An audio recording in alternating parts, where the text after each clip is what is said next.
Hello, cruisers. This is Rick Wade, the Texas Cruiser. I'm doing a little follow up to my video I just put out this week, my cruise news about the Port of Galveston master plan.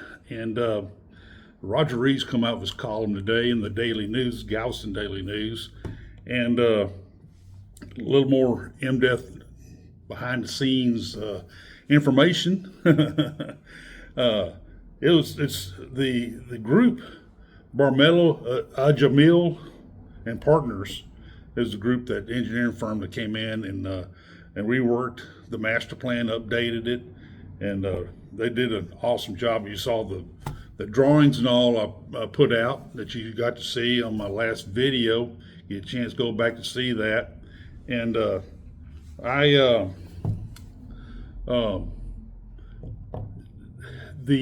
data that they reported is pretty phenomenal.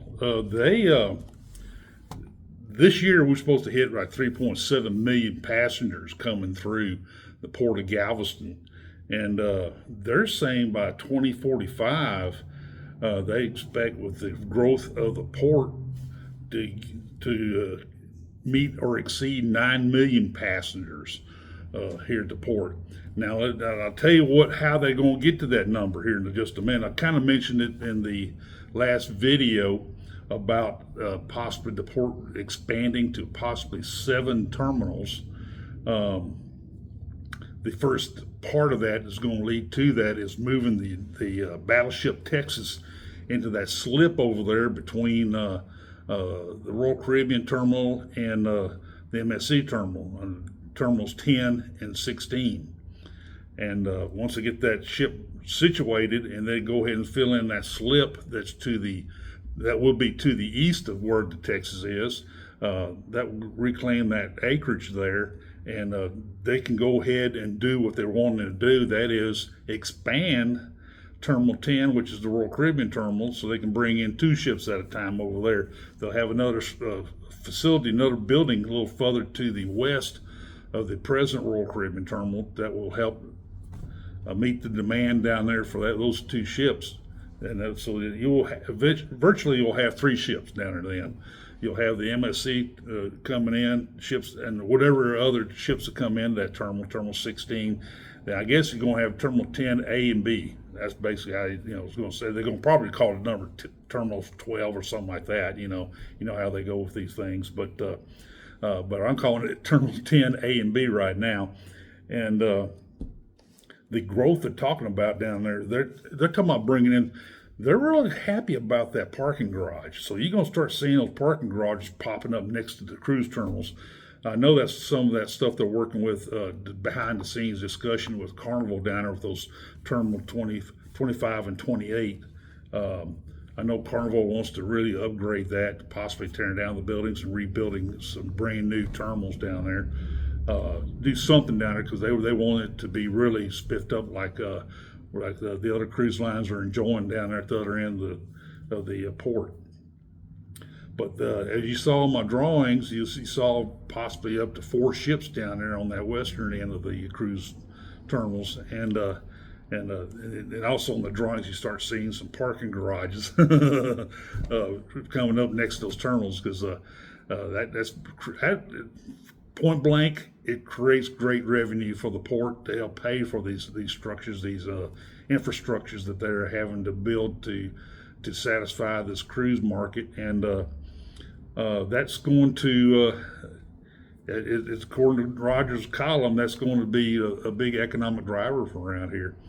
And but he's still talking about, down there on the western end for the cargo, they're talking about, going from they're going to double the acreage down there for the cargo end, to where they can increase the amount of cargo they have now from 3.4 million tons to 6 million tons over the next 10 years.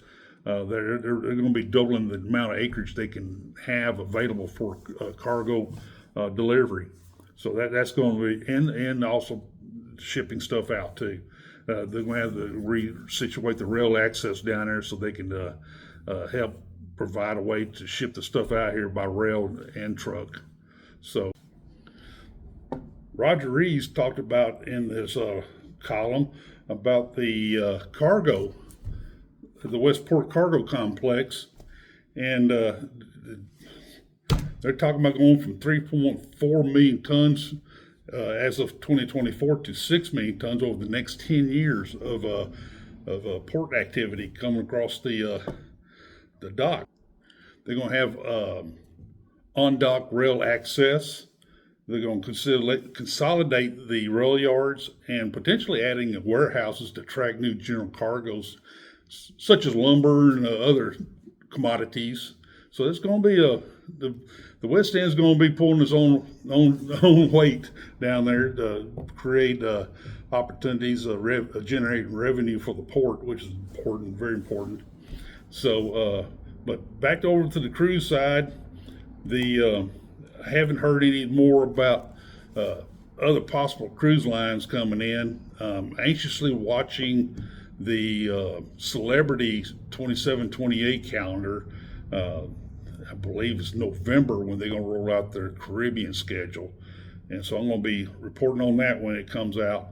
I did show the schedule of the releases. They're doing it like Royal Caribbean does. They one piece at a time, region of the world this month, and next month another region of the world. So it's just, they're just trying to drive us all nuts, especially us cruise nerds. So anyway, folks, the port is in expansion mode, and this Bermelo, Ajamil, and partners, they did a great job of developing this new master plan.